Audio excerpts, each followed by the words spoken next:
আজকে আমি ইলিশ মাছ ভাপা বানাবো সর্ষে পোস্ত বাটা দিয়ে। তার জন্য আমি কয়েক পিস ইলিশ মাছ নিয়ে নিলাম। মাছগুলোকে ভালো করে ধুয়ে নিলাম।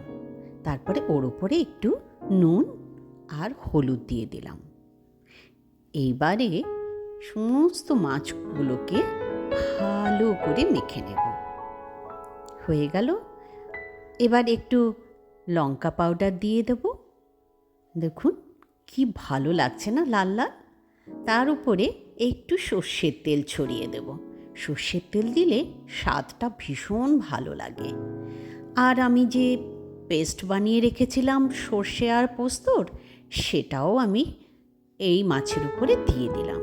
এবারে মাছগুলোকে ভালো করে মাখিয়ে দিলাম আর কয়েকটা কাঁচা লঙ্কা গোটা উপর দিয়ে ছড়িয়ে দিলাম। এবারে একটু সর্ষের তেল আরও আমি উপর থেকে ছড়িয়ে দেব, তাতে এটার ফ্লেভারটা খুব ভালো আসবে। এবারে এই বাসনটাকে আমি একটা ক্লিং দিয়ে বেশ করে চেপে চেপে আটকে দেব। তারপরে এটাকে আমি মাইক্রো ওভেনে দিয়ে দিলাম। এবারে মাইক্রো ওভেনে 100 ডিগ্রিতে জাস্ট 5 মিনিটস আমি দেব।